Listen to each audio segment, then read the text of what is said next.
On today's video, I'm going to show you exactly how I got my hair curled with this wand. I had a video that went viral everywhere that I posted it last week or something like that because everybody was in love with my curls. So I did a few quick short tutorials on how I got those curls, but today we're going to do a full-length in-depth tutorial. Not that it's that complicated, but some of you just like to see the whole process and not just a quick minute-long video. So we are using the Wavytalk tapered wand attachment. So this is my Wavytalk wand. I use it all the time. You will often see me using it as the thermal styling brush attachment because there are 5 different attachments that goes with this tool, which is why I really like it. And honestly, this tool was a huge surprise to me. I bought it to promote it for TikTok Shop and the hopes that it was good, because obviously before I used it I didn't know if it was any good, but that was the hope, that I could promote it for TikTok Shop. And this tool has surprised me so much. Often when I buy tools like that, I mean, they're okay, but I might not reach for them again, so they're just like not as good as maybe some of the more professional tools that I have. But this is my go-to tool. I have never been more surprised by something that is not expensive and that's available on like Amazon, TikTok Shop. Like it is a great tool, and they're not sponsoring this video. They've not paid me for this. I bought this with my own money, and yes, I have promoted it, but only because I genuinely think it's great. So this is the 5-in-1. This is the tapered wand. For reference, if you're using another brand, it's 1/2 inch at the base. Sorry, nope, wrong. It is 1 inch at the base, 1/2 inch at the top. You could use a wand that is like 1 inch all the way down or 1/2 inch all the way down. However, they are going to be a little bit different, okay? Obviously, if you use a wand that's not tapered, you're not going to get the exact same result. The way that these curls end up looking is really voluminous at the root and a little bit more tight towards the end, and that's what gives them the look that you get, that really springy curl that still has a lot of volume and bounce at the root. The curl getting smaller at the end is also what I think helps it last longer, because the smaller the curls, the longer they're going to last for you. I always recommend curling your hair when it is freshly washed and you have put some strong hold mousse in when you blow dried. We've also got our heat protection here for every section. I know sometimes you guys don't see me use my heat protection, but I always do. I just don't always film that part, but I probably should, because I think sometimes people think I don't use it after.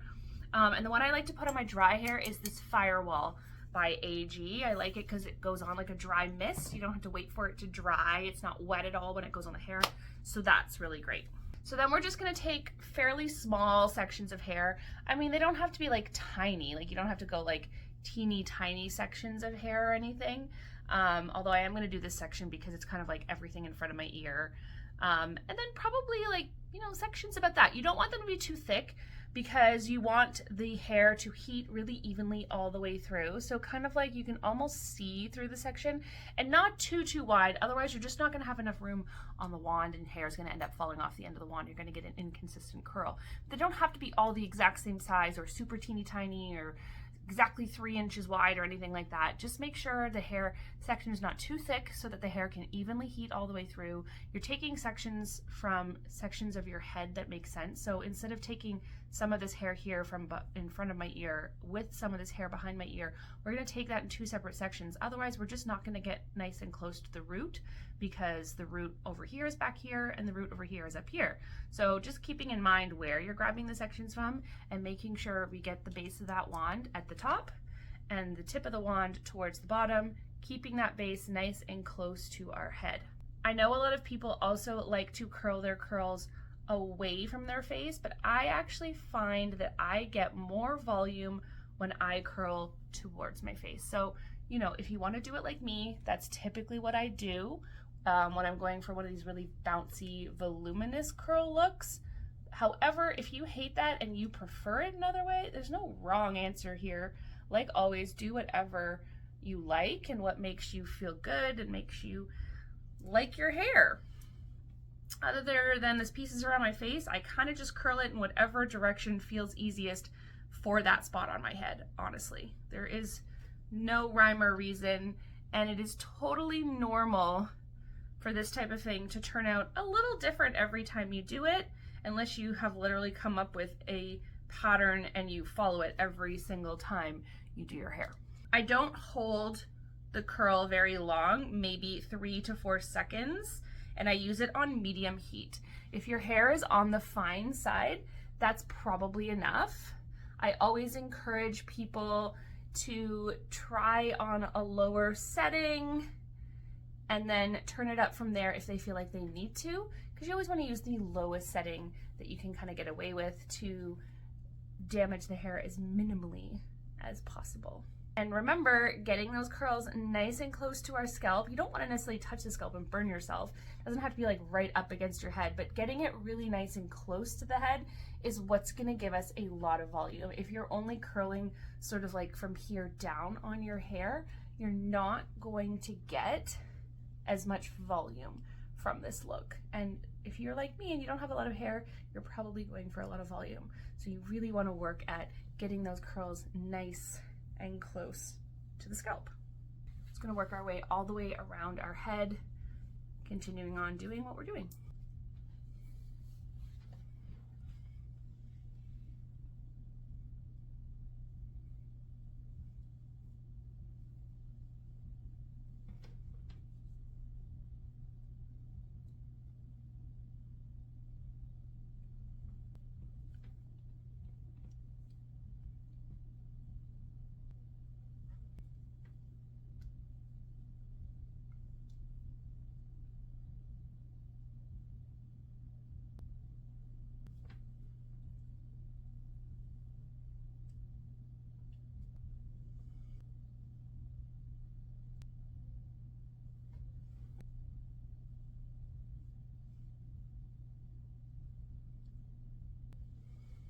As we do these very front pieces here, again, I like to go towards my face. And I know, again, some people, that's wrong.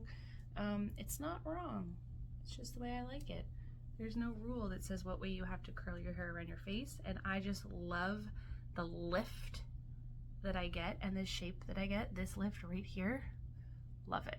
It's like my favorite part of having my hair curled. So I will continue to curl my hair towards my face, and you can continue to curl it however makes you feel good. But if you want that same lift and that look that I get, then towards your face is what you got to try. I know at this point when you're curling your hair, you're getting tired, your arms are getting sore, you're like almost done, but there's still a lot to do. Don't give in and start taking big chunks of hair.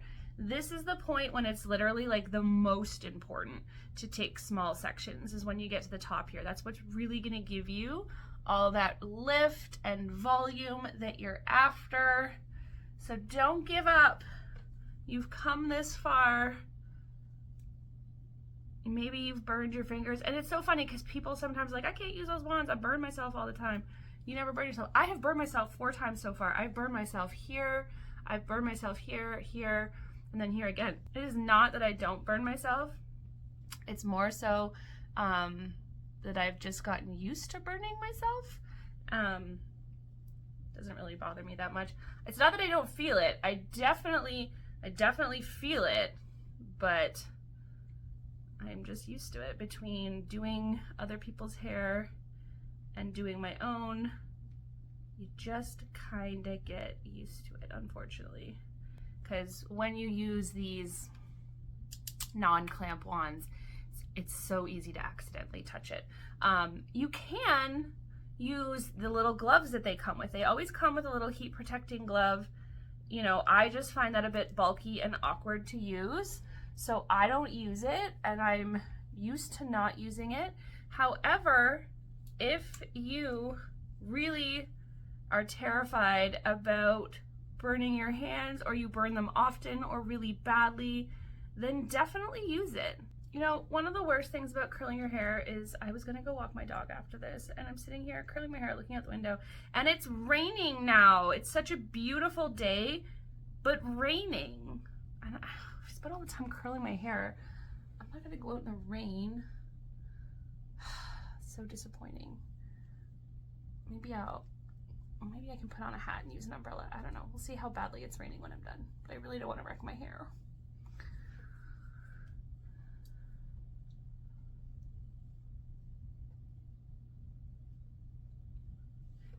All right, so when I'm done, if I have someone home with me, one of my kids or my husband, I will have them kind of look at the back for me and tell me if there's any straight sections like that. Otherwise, I just kind of feel around. You can usually feel if there's any pieces that are straight, or just kind of like moving your hair around. You know, it's so curly that if there's any really straight sections, they're gonna stand out. All right, so we're all curled. Oh, except this guy. This guy's not curled. Hold on.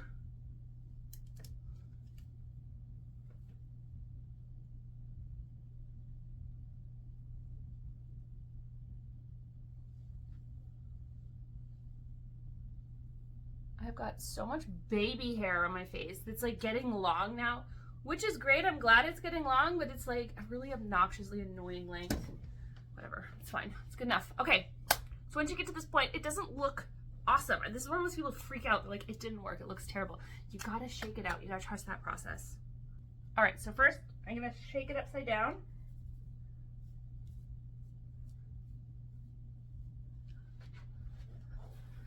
And then I'm just gonna kind of finger comb everything. I don't brush it because brushing is gonna make it fluffy and frizzy.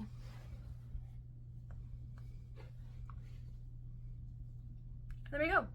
That is the curls. They are big, they are bouncy, and they stay curled for me 4 days.